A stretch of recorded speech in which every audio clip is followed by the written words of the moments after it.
Welcome to my YouTube channel. My name is Benjamin. This is The Wandering Fox. My eyes are darting absolutely everywhere because I do feel this is quite awkward. Just talking into a camera. I haven't done this a whole lot. This is a bit fairly new to me. But I'm going to try and look at the camera as much as I can. I don't have anybody else here with me.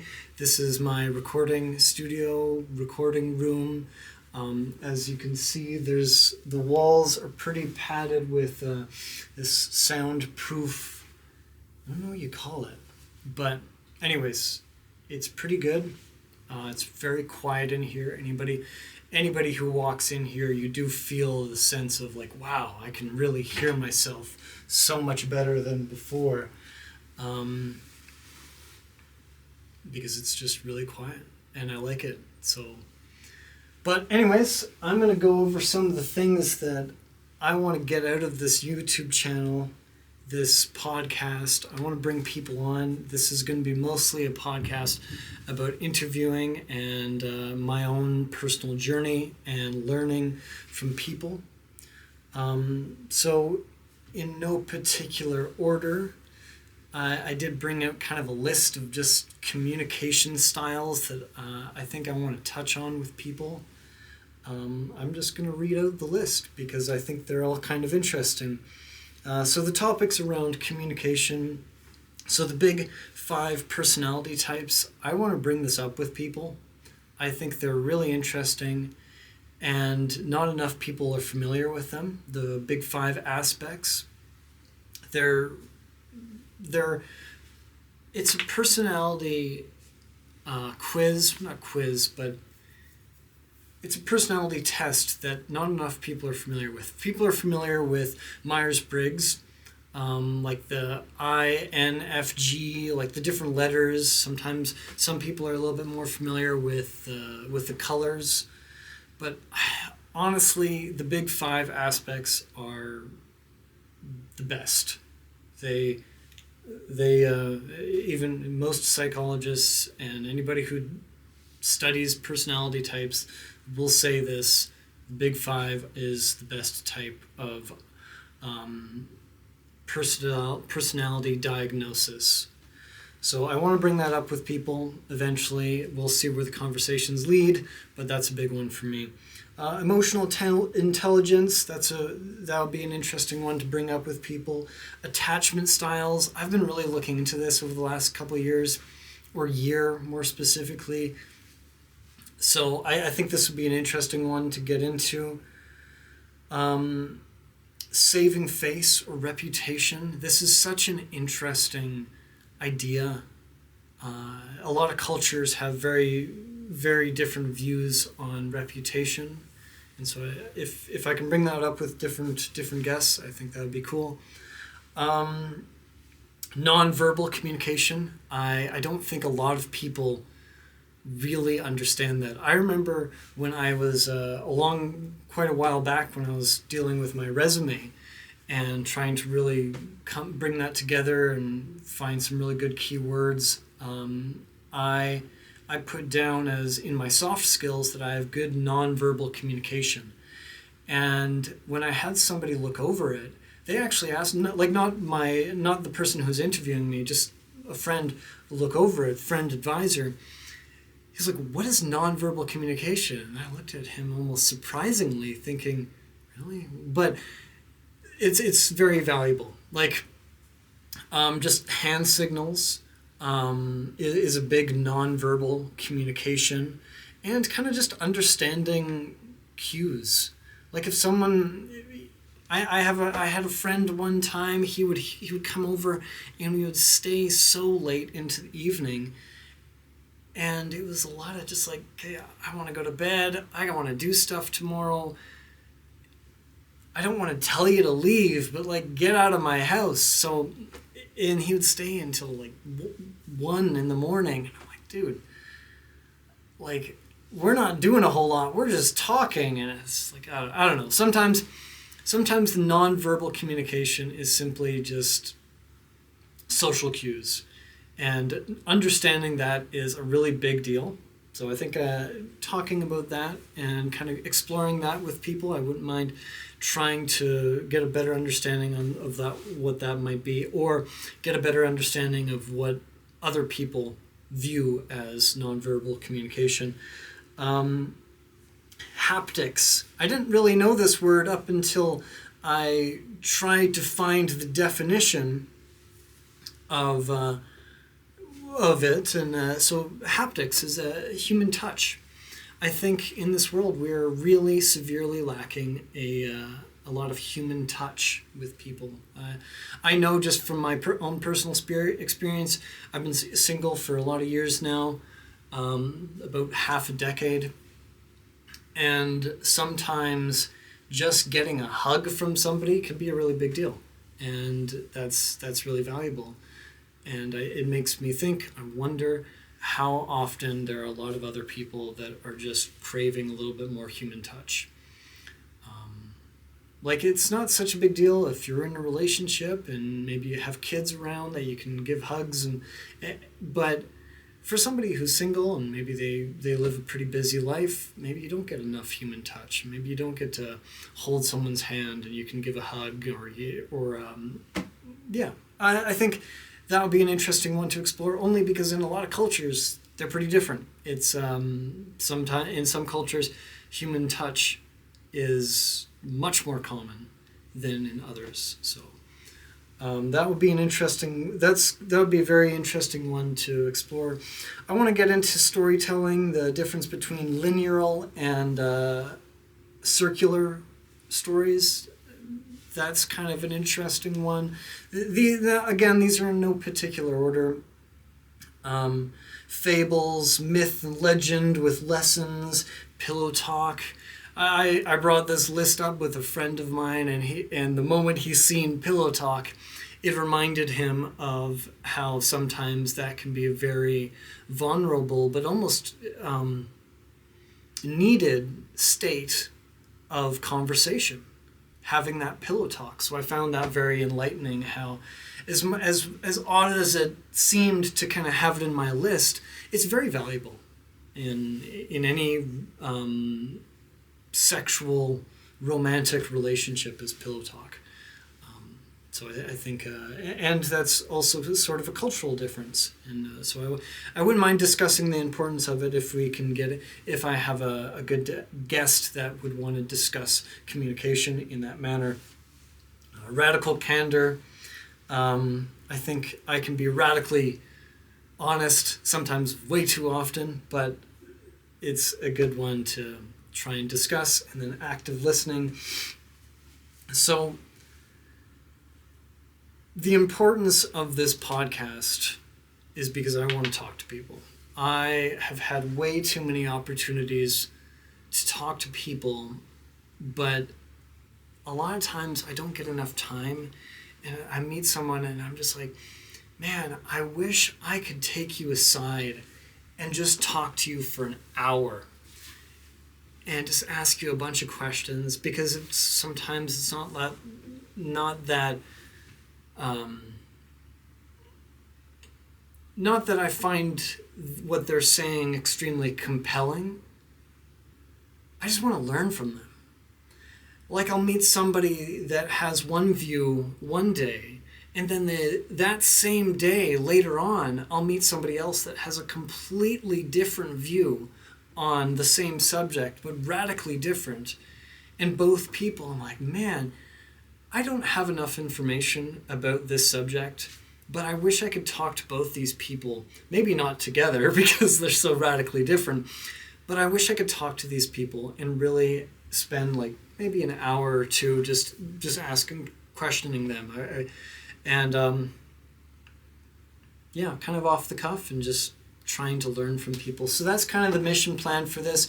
I came up with the name Wandering Fox because I've watched a few times on Discovery Channel and documentaries about animals.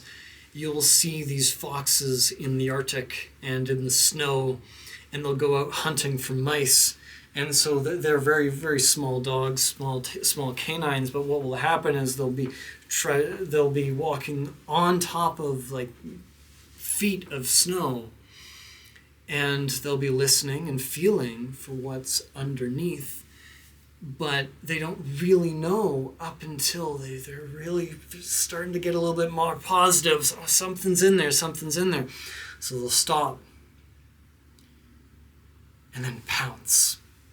But pounce in such a way that they're literally going head first into the snow. Like head first, nose first. Boom, they are in there.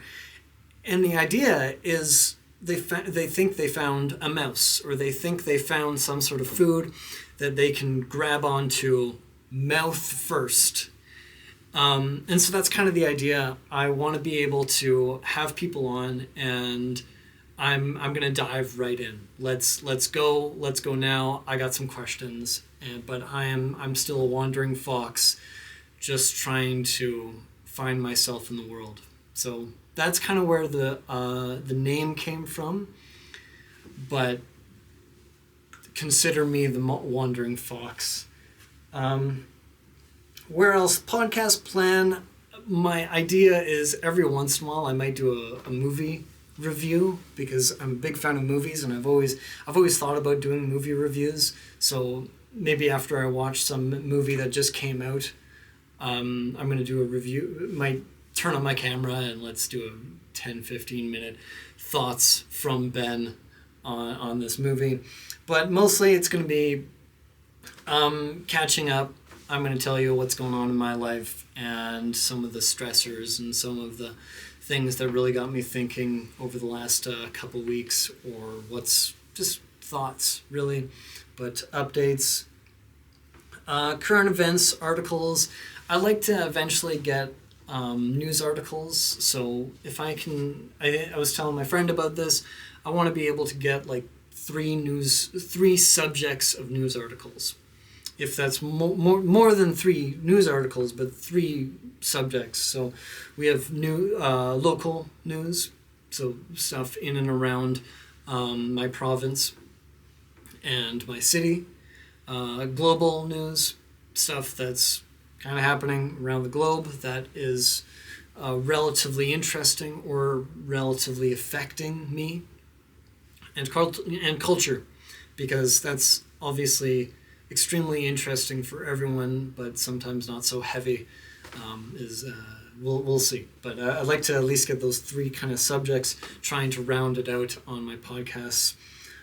Psychology news. I do follow a lot of psychology news channels, on Twitter and YouTube, and there's usually a lot happening in the psychology world. So that's kind of that'll be a big one. There's always studies coming out from Harvard, coming out from Psychology Today, about different new findings that's going on in the world of psychology. Yearly professional goals. I think that's going to be something I'm going to try and bring up every once in a while, is my progression with my goals and some of the stuff that I want to do this year. We're coming up on the end of the year right now. We're halfway through November 2025. It's recording this. It is November the 17th. So that kind of tells you where I'm at right now. There are still a couple things I want to do before the end of December, but as of now, it's I think maybe in one of my later videos at the beginning of the year, I'm going to try and go over a couple things that I wouldn't mind, that I would like to put as goals for the end of 2026. But it's we're almost at the end of the year now, and there's still, so I might go over that after I get through my list. Yearly professional goals. Oh yeah, and recent movie reviews. I did already touch on that. So types of people I want to bring on are professionals in their field. Now that's super vague, but there's a lot of people I want to bring on. There's a lot of people. And it's funny, I even have in brackets blue collar / white collar, because it was so vague, and it's like, it doesn't really matter. I like to talk to meet people. I meet people all the time wherever I go, and it's really common. You're going to hear me, if you're around me for enough time, hey, my name's Benjamin, how you doing? What do you do for work? And I usually get a pretty good response. So I want to talk to people, and I want to talk to people in their different fields of work, industries. I got a lot of interests, so I have a lot of questions. So that's a big one. Professionals and politicians. I haven't really had too many opportunities to have major big conversations with politicians, but I think that would be a really cool one, is to talk to politicians. If now, of course, I'm just me. I think what it might become is getting quite local politicians on to say, hey, I have this channel, and I'd love to be able to ask you some questions about you. So politicians would be a pretty cool one. I don't know how that's going to work, but we'll see. Business owners, I know a bunch of business owners, so that would be a pretty exciting one if I could bring them on, ask them about their business, ask them about their journey, and see how that goes. Like I know a few entrepreneurs, that would be really exciting if I could do that. And chef business owners. In my earlier years in my working life, I thought I wanted to be in the kitchen. I thought I wanted to be a chef. Things change, but I still have a lot of respect for chefs and the kitchen industry. So, and I still have a few friends in the kitchen industry. So if I could bring a chef on, I think that would be really exciting. There's a lot of questions I have for them. I don't think the kitchen industry has changed too much in the last 10 years since I've moved on from my kitchen life. But that doesn't matter. I think I still have lots of questions, and there's still lots I can learn because I was only really doing kitchen work for about 2-3 years. And drone pilots. I am in the drone industry, so I have a lot of drone pilot friends, and it's not that hard to make more because once you get in, you start to make more. That's my plan. I guess we'll see how it goes. This is my studio. This is my recording room. I really hope this turned out really well. I got a book I'm kind of going through right now. This relates just a little bit to